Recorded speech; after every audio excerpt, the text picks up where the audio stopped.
जी नमस्कार, मैं सचिन। आप सारे लोगों का हार्दिक इस्तकबाल करता हूँ इस ऑनलाइन प्लेटफॉर्म में। हम सब जानते हैं मेरे भाई कि इस प्लेटफॉर्म पे मैं आप लोगों के साथ इतिहास डील कर रहा हूँ, हिस्ट्री में पढ़ा रहा था। लेकिन आज का जो क्लास है मेरे भाई, ये कुछ स्पेशल है। आप सब जानते हैं कि एसआई और लेखपाल का नोटिफिकेशन आ चुका है, और इसी के नोटिफिकेशन को ध्यान में रखते हुए मैंने उत्तर प्रदेश स्पेशल शुरू किया है, या उत्तर प्रदेश स्पेशल शुरू करने जा रहा हूँ, जो आने वाले जितने भी यूपी से संबंधित एग्जामिनेशन है उसमें आपके लिए कारगर साबित होंगे। तो उम्मीद करता हूँ ये क्लास आपको अच्छी लगेगी, और आप क्लास को पूरा देखिएगा और अपने नोट खुद बनाइएगा। अगर कोई भी प्रॉब्लम होती है मेरे भाई, तो आप मुझे कमेंट बॉक्स में कमेंट कर सकते हैं, मुझे आप कांटेक्ट कर सकते हैं। ठीक है, तो आइए शुरू करते हैं। हम सब जानते हैं मेरे भाई, प्राचीन काल से ही हमारे इतिहास में उत्तर प्रदेश का महत्वपूर्ण योगदान रहा। हम सब जानते हैं गंगा और यमुना के मध्य बसे होने के कारण प्राचीन काल में इसे मध्य देश भी कहा जाता था। इसके अलावा हम सब जानते हैं 600 ईसा पूर्व में 16 महाजनपद अस्तित्व में आए, जिनकी जानकारी हमें बौद्ध ग्रंथ अंगुत्तर निकाय और जैन ग्रंथ भगवती सूत्र से प्राप्त हुआ। इन 16 महाजनपदों में 8 महाजनपद उत्तर प्रदेश में निवास किया करते थे। तो आइए एक एक करके हम चीजों को देखते हैं। मैंने कहा कि उत्तर प्रदेश का महत्वपूर्ण योगदान रहा हमारे इतिहास में, और गंगा और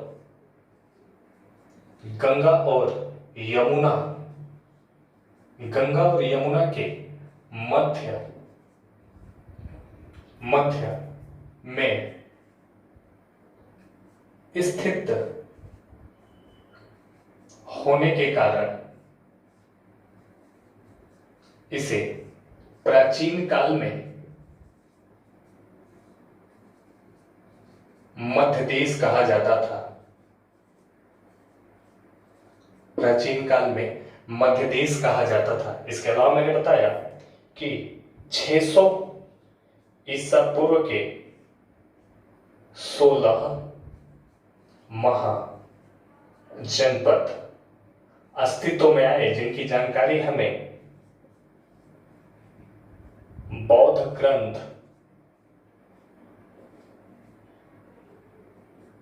अंगुत्तर निकाय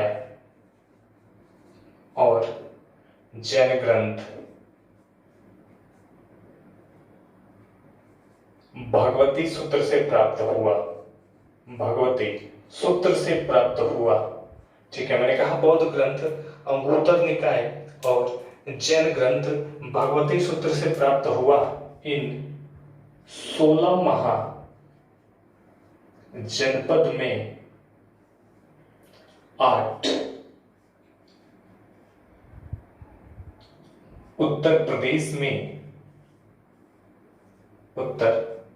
में निवास किया करते थे। ठीक है, या उत्तर प्रदेश में हुआ करते थे, जिसमें हम बात करें 8 महाजनपदों के बारे में मेरे दोस्तों, तो आप सब जानते हैं सबसे पहले कौशल, उसके बाद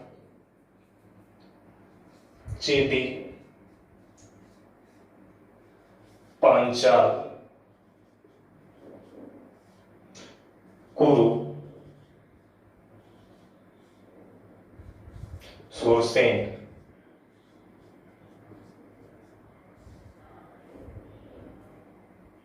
वत्स,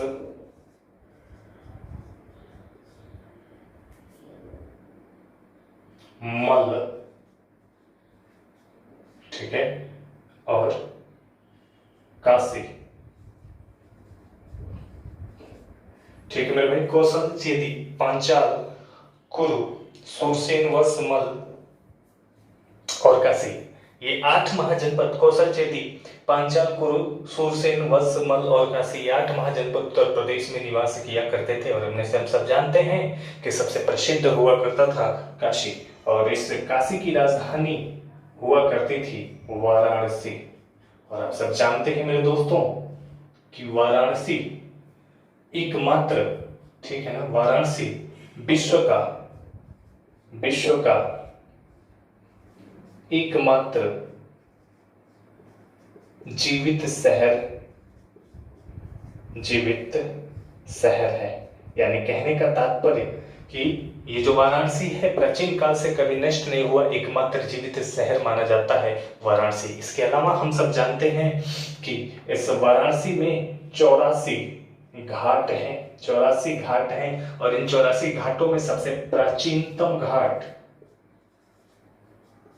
सबसे प्राचीनतम और सबसे सुप्रसिद्ध घाट माना जाता है हरिश्चंद्र घाट।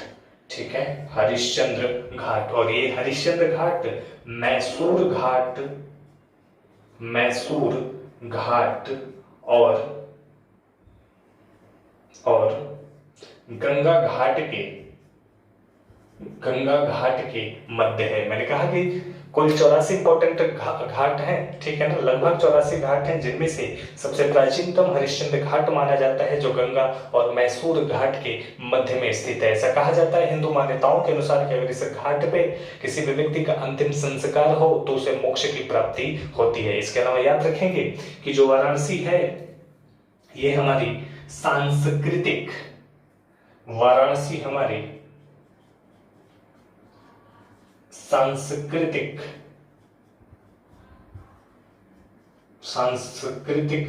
राजधानी है। इसके अलावा अगर आपसे पूछे कि विरासतीय राजधानी, तो आप सब जानते हैं कि विरासतीय राजधानी हमारी है कलकत्ता। इसके अलावा आप सब जानते हैं कि प्रशासनिक तो आपका आंसर होगा दिल्ली। और वाणिज्य तो आप सब जानते हैं मुंबई। ठीक है, तो मैंने बताया मेरे दोस्तों कि इस 16 महाजनपदों में से 8 महाजनपद उत्तर प्रदेश में निवास किया करते थे, जिनमें से मैंने बताया कि जो काशी है ये प्राचीनतम और जीवित शहर माना जाता है। कहने का तात्पर्य यह है कि कभी भी नष्ट नहीं हुआ। और इसके अलावा मैंने बताया कि इस काशी में लगभग 84 घाट हैं। इन 84 घाटों में एक महत्वपूर्ण घाट हरिश्चंद्र घाट है। ऐसा कहा जाता है पौराणिक मान्यताओं के अनुसार कि राजा हरिश्चंद्र इसी घाट पे अंतिम संस्कार करने का कार्य किया करते थे। और हिंदू मान्यताओं के अनुसार अगर इस घाट पे किसी भी व्यक्ति का अंतिम संस्कार होता है तो उसे मोक्ष की प्राप्ति होती है। और मैंने बताया ये मैसूर और गंगा घाट के मध्य में स्थित है। उसके अलावा मैंने कहा कि सांस्कृतिक राजधानी है वाराणसी। मैंने बताया कि हमारे विरासतीय राजधानी कलकत्ता है। उसके बाद आप सब जानते हैं प्रशासनिक दिल्ली है और वाणिज्य मुंबई है। तो इस सारी की सारी बातें आप याद रखेंगे। इसके अलावा हम सब जानते हैं मेरे भाई, अगर आगे बढ़ें तो हम सब जानते हैं इतिहास को। आप मेरा पहला वीडियो देखिएगा, मैंने उसमें इंट्रोडक्शन ऑफ हिस्ट्री पढ़ाया है। और इतिहास को हम 3 भागों में डिवाइड करते हैं। सबसे पहले हम प्रागैतिहासिक काल, उसके बाद आद्यैतिहासिक काल, उसके बाद होता है ऐतिहासिक काल। मैंने कहा कि इतिहास को मैंने उस वीडियो में पढ़ा था, ठीक है ना, इंट्रोडक्शन ऑफ हिस्ट्री, तो उसको आप एक बार देखिएगा। और हमने उसमें डिवाइड किया था हिस्ट्री को। सबसे पहले होता है प्रागैतिहासिक काल, दूसरा होता है आद्य ऐतिहासिक काल। और आप सब जानते हैं कि प्राचीन काल को एक और भाग में बांटा गया है, ऐतिहासिक काल। और मेरे भाई इनमें मेजर डिफरेंस क्या है, मुख्य अंतर क्या है, तो आप सब जानते हैं प्रागैतिहासिक काल इतिहास का वो पल है, वो समय है जहां पे मनुष्य पत्थरों में जिया करते थे। इसके अलावा यहाँ पे हमें कोई लिखित जानकारी नहीं मिली। इसके अवशेषों से या अवशेषों के आधार पर इस काल का हम अध्ययन करते हैं। आद्य ऐतिहासिक काल इतिहास का वो पीरियड है जहाँ पे लिखित स्रोत तो हैं लेकिन अभी तक इसे पढ़ने में असमर्थ है। इसके अलावा मैंने ऐतिहासिक काल के बारे में अगर हम बात करें मेरे भाई, तो हम सब जानते हैं ऐतिहासिक काल इतिहास का वो काल है जहाँ पे लिपियां लिखी भी गई और लिपियां पढ़ी भी जाती है। उसके बाद हम सब जानते हैं प्रागैतिहासिक काल को 2 भागों में विभाजित किया जाता है, एक पाषाण युग और एक ताम्र युग। इसे हम फर्दर 2 भागों में विभाजित करते हैं, एक पाषाण युग या पाषाण काल और दूसरा ताम्र काल। और आप सब जानते हैं कि पाषाण काल का मतलब है कि मनुष्य यहाँ पे पत्थरों में जिया करता था। इसके अलावा पाषाण काल को भी मुख्य 3 भागों में डिवाइड किया जाता है, सबसे पहले होता है पूरा पाषाण काल, उसके बाद होता है मध्य पाषाण, मध्य पाषाण काल, उसके अलावा होता है मेरे दोस्तों नव पाषाण काल। और आप सब जानते हैं मेरे भाई कि इसमें मेजर डिफरेंस क्या है। तो पूरा पाषाण काल इतिहास का वो समय है जहां पे मानव नहीं अतिमानव हुआ करते थे। यहाँ पे पत्थरों के औजार बना के हम शिकार किया करते थे। बेसिकली एक हंटर हुआ करते थे, हम एक शिकारी हुआ करते थे। लेकिन धीरे धीरे सभ्यताएं चेंज होती गई, समय बदलता गया और हम पहुंच गए मध्य पाषाण काल। और मध्य पाषाण काल इतिहास का वो पीरियड है जहां पे हम शिकार के साथ साथ पशुपालन की शुरुआत कर चुके थे।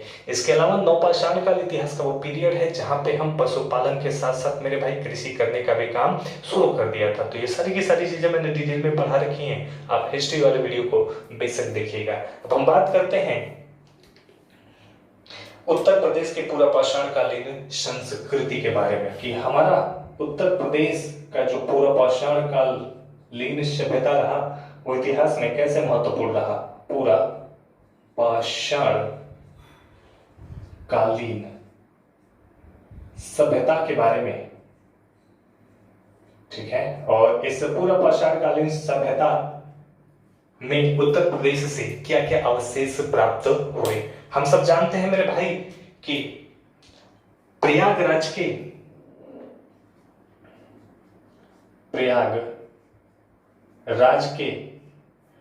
बेलन नदी घाटी से, उसके बाद प्रयागराज के बेलन नदी घाटी से और इसके अलावा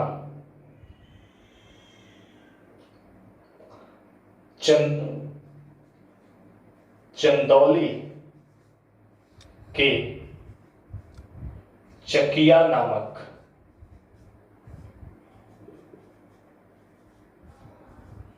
स्थान से, इसके अलावा सोनभद्र के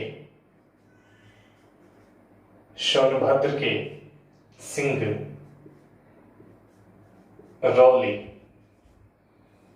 घाटी से, ठीक है। मैंने कहा कि उत्तर प्रदेश के प्रयागराज में स्थित बेलन नदी घाटी से, सोनभद्र के सिंगरौली घाटी से और चंदौली के चकिया नामक स्थान से हमें पूरा पाषाणकालीन सभ्यता अवशेष, पूरा पाषाणकालीन सभ्यता के अवशेष हमें प्राप्त हुए थे।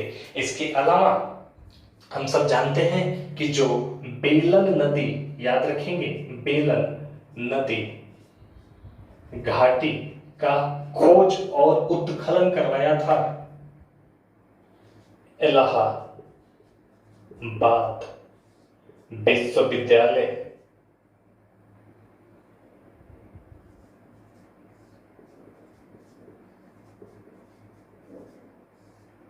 के प्रोफेसर GR शर्मा के द्वारा, ठीक है ना, GR शर्मा के द्वारा। याद रखेंगे कि मैंने बताया कि जो भी ये साक्ष्य मिले थे इसकी जानकारी हमें दिया, इसकी खोज किया था इलाहाबाद विश्वविद्यालय के प्रोफेसर GR शर्मा ने और इसका उत्खनन भी कराया GR शर्मा ने। इसके अलावा याद रखेंगे बेलन घाटी के लोहदा नाला नामक स्थान से, मैं यहां पे लिखता हूं, बेलन घाटी के लोहदा नाला नामक स्थान से हमें पूरा पाषाणकालीन औजार और मातृ देवी की मूर्ति प्राप्त हुई।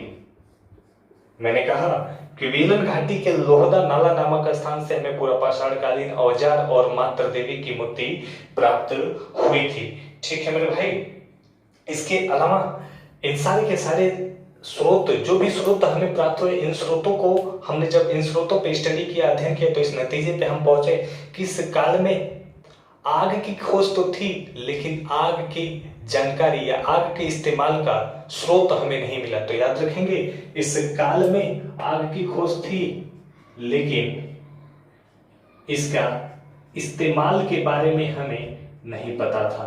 इसके इस्तेमाल के, इसके प्रयोग के बारे में हमें नहीं पता था। इसके अलावा आप याद रखेंगे इस काल में कृषि और गृह निर्माण कृषि और गृह निर्माण का भी जानकारी नहीं था। कृषि और गृह निर्माण का भी जानकारी नहीं था। तो ये सारे के सारे स्रोत, ये सारी के सारी चीजें हमें कहां से प्राप्त हुई? उत्तर प्रदेश से प्राप्त हुई। इसके बाद हम सब जानते हैं कि समय बीतता गया और हम पूरा पाषाण काल से कहां पे प्रवेश कर गए? मध्य पाषाण काल में। क्योंकि आप सब जानते हैं कि पूरा पाषाण काल में मानव एक शिकारी हुआ करता था। यहाँ पे हम पशुओं का केवल शिकार किया करते थे। लेकिन जब समय बीता तो हम पूरा पाषाण काल से मध्य पाषाण काल में प्रवेश किए और अब हम पशुओं के शिकार के साथ साथ मेरे दोस्तों हम पशुओं का संरक्षण भी शुरू कर दिए। तो हम बात करेंगे मध्य पाषाण कालीन सभ्यता के बारे में और याद रखेंगे अब हम बात करेंगे मेरे दोस्तों मध्य पाषाण कालीन सभ्यता के बारे में। और आप याद रखेंगे कि उत्तर प्रदेश की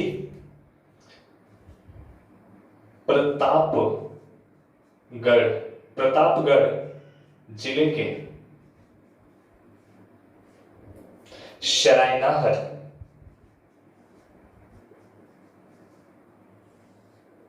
ठीक है, प्रतापगढ़ जिले के सरायनाहर से हमें 14 शवधान प्राप्त हुए। ठीक है ना, 14 शवधान प्राप्त हुए जिनके सर पश्चिम दिशा में और पांव पूर्व दिशा में थे। जिनके सर पश्चिम दिशा में और पांव पूर्व दिशा में थे। ठीक है, और याद रखेंगे कि स्रोत ये सावधान हमें सरायनाहर और प्रतापगढ़ के महदहा से प्राप्त हुए। ठीक है ना, तो हम सब जानते हैं, मैंने आपको बताया कि उत्तर प्रदेश के सरायनाहर और महदहा से हमें मानव कंकाल, ठीक है ना, याद रखेंगे, महदहा से हमें मानव कंकाल प्राप्त हुए। मैंने कहा प्रतापगढ़ जिले के सरायनाहर से हमें 14 शवधान प्राप्त हुए जिनके सर पश्चिम दिशा और पांव पूर्व दिशा में था। इसके अलावा प्रतापगढ़ के महदहा से भी हमें मानव कंकाल प्राप्त हुए। इसके अलावा आप याद रखेंगे मेरे भाई कि प्रयागराज के मीजा तहसील से, प्रयागराज के मीजा तहसील से हमें झोपड़ियां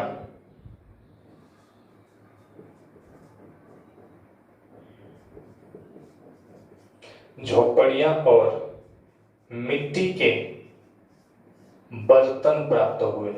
ठीक है, प्रयागराज के मीजा तहसील से हमें झोपड़ियां और मिट्टी के बर्तन प्राप्त हुए। ये सारे के सारे मध्य पाषाण कालीन सभ्यता के साक्ष्य हमें प्राप्त हुए। कहां से? उत्तर प्रदेश के प्रयागराज से। इसके अलावा याद रखेंगे महदहा से हमें, प्रतापगढ़ के महदहा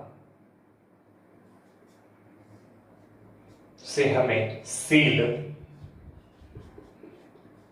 लोढ़े, महदहा से हमें सील लोढ़े का साक्ष्य मिला। इसके अलावा आप याद रखेंगे कि यहीं से हमें आवास और चूल्हे का भी साक्ष्य मिला। ठीक है, तो कहने का मतलब मध्य पाषाण काल में मनुष्य ने आग का इस्तेमाल करना शुरू कर दिया था। तो ये जानकारी हमें कहां से मिली? प्रतापगढ़ के महदहा नामक स्थान से हमें इस सारी बातों की जानकारी प्राप्त हुई। इसके अलावा याद रखेंगे मेरे भाई प्रतापगढ़ के दमदमा नामक स्थान से, दमदमा नामक स्थान से हमें हड्डी और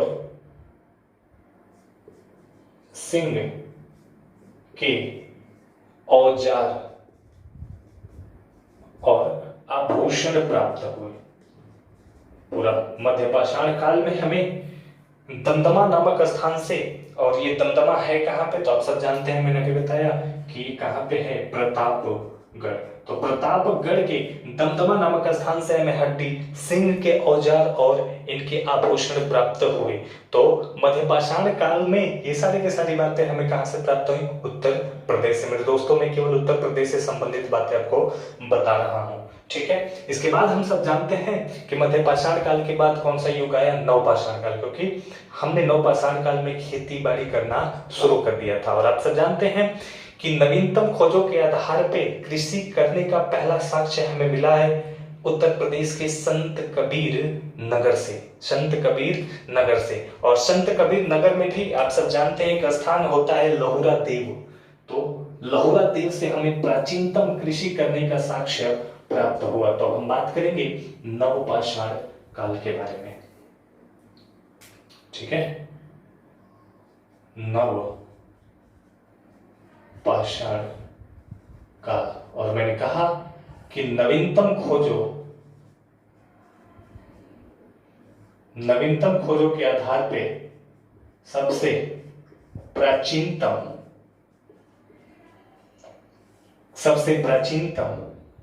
जो कृषि करने के जो साक्ष्य प्राप्त हुए वो कहां से, तो उत्तर प्रदेश के संत कबीर जिले के लहुरा देव नामक स्थान से, ठीक है। कृषि के प्राचीनतम साक्ष्य हमें प्राप्त हुए संत कबीर नगर के लहुरा देव नामक स्थान से। इसके अलावा आप सब जानते हैं मेरे दोस्तों कि चावल के प्रथम साक्ष्य प्राप्त हुआ उत्तर प्रदेश की कोल्डिहवा नामक स्थान से। और याद रखेंगे यहां से हमें चावल की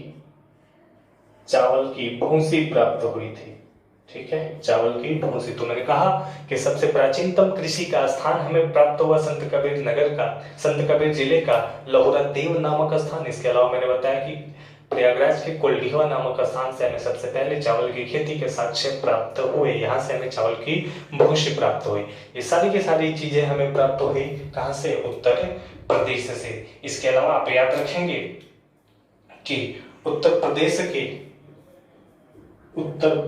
के सोनभद्र, मिर्जापुर,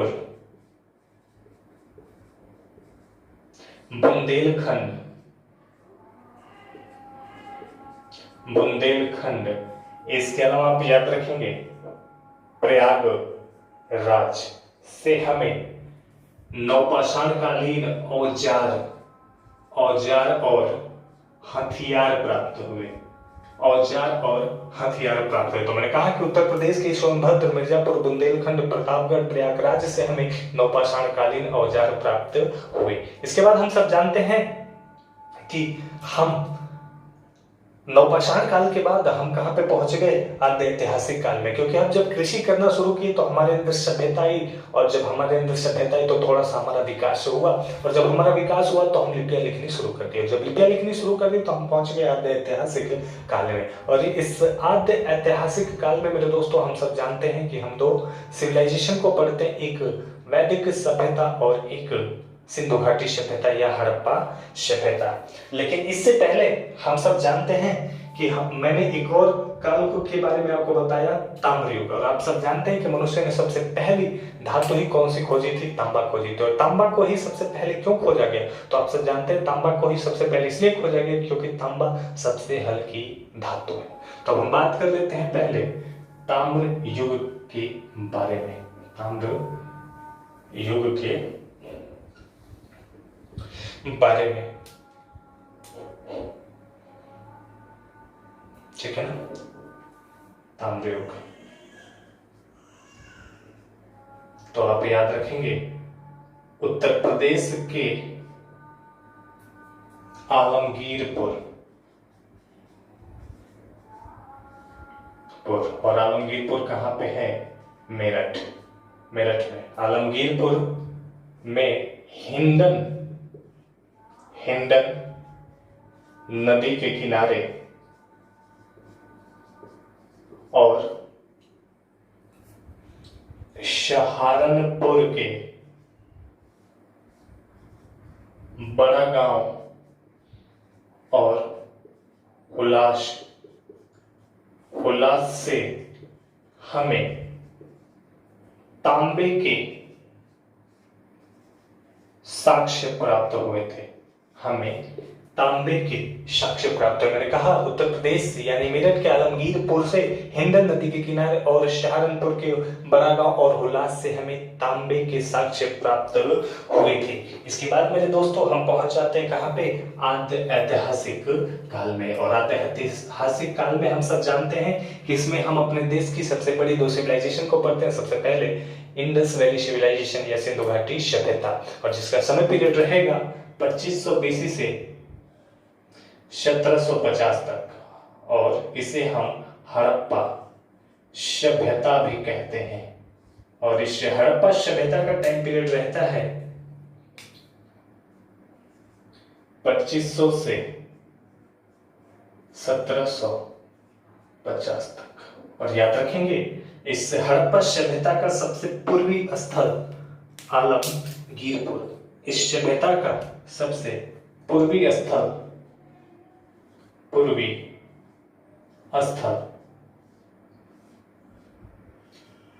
आलमगीरपुर उत्तर प्रदेश के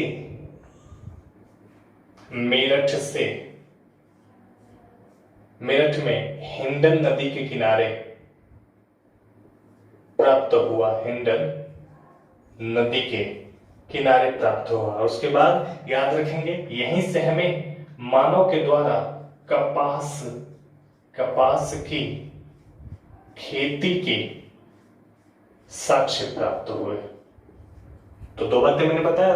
सबसे पूर्वी स्थल आलमगीरपुर हुआ करता था, और जिसकी खोज आप सब जानते हैं कि 1958 में की गई थी यज्ञदत्त शर्मा के द्वारा। तो एक और बात लिख लेंगे, इस प्लेस की खोज 1958 में की गई थी यज्ञदत्त शर्मा के द्वारा। और इसके अलावा मैंने बताया कि यहाँ से मानव के द्वारा कपास की खेती किए जाने के स्रोत प्राप्त हुए। यहाँ से मानव के द्वारा कपास की खेती किए जाने के स्रोत प्राप्त हुए। उसके बाद मेरे दोस्तों हम पहुंच जाते हैं कहाँ पे? ऐतिहासिक काल में। और जब हम ऐतिहासिक काल में पहुंच जाते हैं तो आप सब जानते हैं कि ऐतिहासिक काल में जो भी लिपियां लिखी गई वो लिपियां आज तक आसानी से पढ़ी जाती भी हैं, या इसको पढ़ने में हम समर्थता हासिल किए। और हम सब जानते हैं इस ऐतिहासिक काल में लोहे की खोज हो चुकी थी। और हम सब जानते हैं कि लोहे की खोज 1000 ईसा पूर्व में हुआ था, लेकिन इसका प्रयोग 600 बीसी में किया गया। लोहे की खोज तो 1000 ईसा पूर्व में हो चुकी थी, लेकिन इसका प्रयोग 600 बीसी में किया गया। और आप सब जानते हैं कि इसका प्रथम साक्ष्य हमें उत्तर प्रदेश के अतरंजी खेड़ा से प्राप्त हुआ। अतरंजी खेड़ा से प्राप्त हुआ, यानी कहने का मतलब जो लोहे का साक्ष्य था ये भी हमें कहां से प्राप्त हुआ? उत्तर प्रदेश के अतरंजी खेड़ा। और याद रखेंगे जो मेरे भाई अतरंजी खेड़ा है ये बेसिकली है कहां पे? तो जो कासगंज है यूपी का, उसी क्षेत्र में ये स्थित हुआ करता था अतरंजी खेड़ा, जहां से हमें लोहे के साक्ष्य प्राप्त हुए। इसके अलावा आप सब जानते हैं कि जो 600 बीसी था इस 600 बीसी में 16 महाजनपद प्राप्त हुए या 16 महाजनपदों का उल्लेख हुआ और इन 16 महाजनपदों की जानकारी हमें जैन ग्रंथ और बौद्ध ग्रंथ से प्राप्त हुई, जिसमें मैंने भी बताया कि 8 महाजनपद उत्तर प्रदेश में निवास किया करते थे। तो हम 16 महाजनपदों के बारे में बात करते हैं। 600 बीसी के 16 महाजनपद और जिसमें 8 महाजनपद कहाँ पे थे? उत्तर प्रदेश में। अब एक एक करके इनको हम देखते हैं मेरे भाई। सबसे पहले हम बात करेंगे कौशल।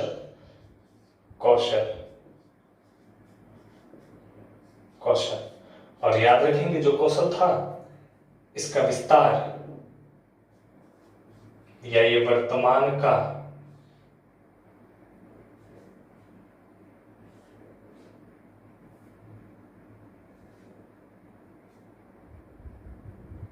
जो कौशल हुआ करता था मेरे भाई, ये वर्तमान का अवध हुआ करता था या इसका विस्तार अवध तक था और इसकी 2 राजधानियां थी, एक उत्तरी और याद रखेंगे उत्तरी राजधानी साकेत या अयोध्या और दक्षिणी राजधानी याद रखेंगे श्रावस्ती थी।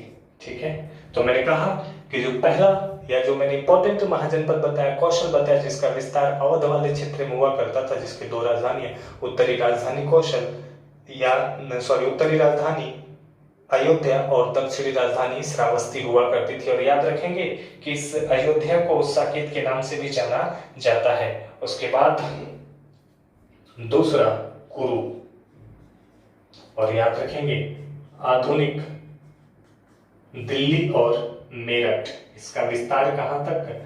दिल्ली से मेरठ। और याद रखेंगे मेरे दोस्तों इसकी राजधानी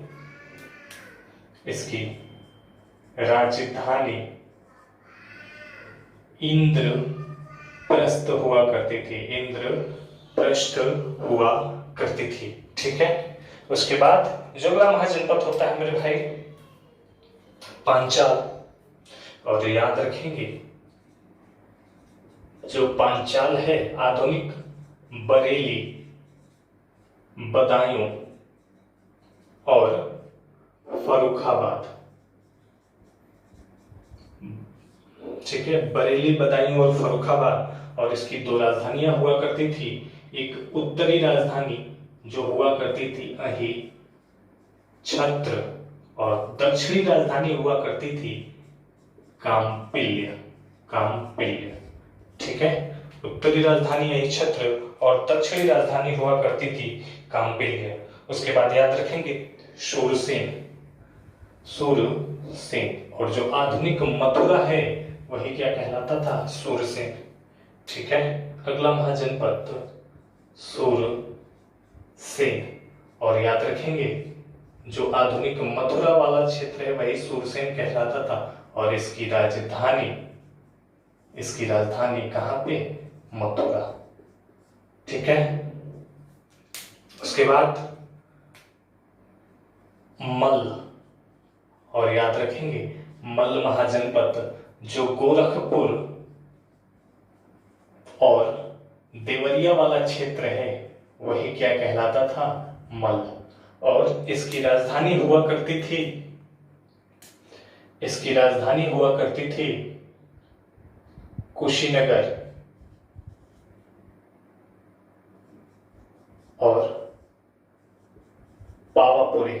और याद रखेंगे ये Pawapuri in the sense Padrauna, आधुनिक पड़रौना वाला जो क्षेत्र था। ठीक है ना, तो मल्ल महाजनपद की 2 राजधानियां कुशीनगर और पावापुरी। इसके बाद बात करें तो अगला महाजनपद होता है काशी। आप सब जानते हैं इसकी कैपिटल राजधानी वाराणसी। ठीक है, वाराणसी। उसके बाद मेरे दोस्तों कितने हो गए? 6 हो गए। उसके बाद बात करते हैं वत्स। ठीक है ना, वत्स महाजनपद और ये प्रयागराज वाला क्षेत्र था वही वर्तमान का प्रयागराज वाला क्षेत्र कहलाता था वत्स, और इसकी राजधानी हुआ करती थी कौसम, और कौसम मेरे भाई आज का कौशाम्बी। ठीक है, कौशाम्बी। उसके बाद एक और याद रखेंगे चेदी, और याद रखेंगे मेरे भाई जो चेदी हुआ करता था वो वर्तमान का बांदा। 6 7, ठीक है। 8वां चेदी, और चेदी जो हुआ करता था वर्तमान का बांदा, और याद रखेंगे इसकी राजधानी शक्तिमती। कहां पे? शक्तिमती। ठीक है, इसकी राजधानी हुआ करती थी शक्तिमती। तो उम्मीद करता हूं मेरे भाई समझ में आया होगा। मैंने कहा कि जो 620 के 16 महाजनपद थे, इसमें 8 महाजनपद उत्तर प्रदेश में निवास किया करते थे। मैंने बताया कि इसमें कौशल हुआ करता था, और जो वर्तमान का अवध वाला क्षेत्र है यही कौशल कहलाता था, जिसकी उत्तरी राजधानी अयोध्या और दक्षिणी राजधानी श्रावस्ती हुआ करती थी। इसके बाद मैंने बताया कि कुरु हुआ करता था, जिसका विस्तार मेरठ और दिल्ली वाले भाग में हुआ करता था, और इसकी राजधानी इंद्रप्रस्थ हुआ करती थी। उसके बाद मैंने बताया पांचाल हुआ करता था, बरेली बदायूं फर्रुखा वाले भाग को ही पांचाल कहा जाता था, जिसकी उत्तरी राजधानी यही छत्र हुआ करती थी, और दक्षिणी काम्पिल्य हुआ करती थी। इसके बाद मैंने बताया कुशीनगर, आधुनिक देवरिया और गोरखपुर वाला भाग, जिसकी राजधानी इसके बाद मैंने बताया कि मल्ल महाजनपद जो आधुनिक देवरिया वाला भाग है, और इसकी राजधानी कुशीनगर और पावापुरी हुआ करती थी। इसके बाद मैंने बताया सूरसेन जो आधुनिक मथुरा है वो सूरसेन कहलाता था, और इसकी राजधानी मथुरा हुआ करती थी। इसके बाद मेरे दोस्तों काशी, राजधानी वाराणसी, जो आपको पता ही है एकमात्र जीवित शहर है। इसके बाद मैंने बताया वत्स जो प्रयागराज वाला समवर्ती क्षेत्र है वही वत्स कहलाता था, और आधुनिक जो कौशाम्बी है इसकी राजधानी हुआ करती थी, जिसका नाम था कौशम। उसके बाद चेदी हुआ करता था, जो आधुनिक बांदा है वही चेदी कहलाता था, इसकी राजधानी शक्तिमती हुआ करती थी। तो ये 8 महाजनपद थे जो उत्तर प्रदेश में निवास किया करते थे। तो उम्मीद करता हूँ जो भी चीजें मैंने अभी तक समझाया वो बात आपको समझ में आई होगी। आज की कहानी मेरे दोस्तों यहीं पे रोकते हैं, अगले क्लास में फिर से रूबरू होंगे और इससे आगे की कहानी मैं आपको सुनाऊंगा। और ये वीडियो पूरा देखिएगा, लाइक करिएगा, शेयर करिएगा मेरे भाई, ताकि जो भी आपके जैसे लोग तैयारी कर रहे हैं उनको इसका फायदा मिल सके। अगर आपको पीडीएफ की रिक्वायरमेंट होगी तो मैं आपको पीडीएफ भी प्रोवाइड करा दूंगा, लेकिन थोड़ा सा आपको सब्र करना पड़ेगा, और मेरा मानना है कि आप खुद से अपनी चीजें तैयार करेंगे तो मच बेटर होगा। ठीक है, तो आज की कहानी यहीं पे समाप्त करते हैं। उम्मीद करता हूँ हमारी क्लास आपको अच्छी लगी होगी। कल की क्लास में फिर से रूबरू होंगे और इससे आगे बात करेंगे। Thank you so much.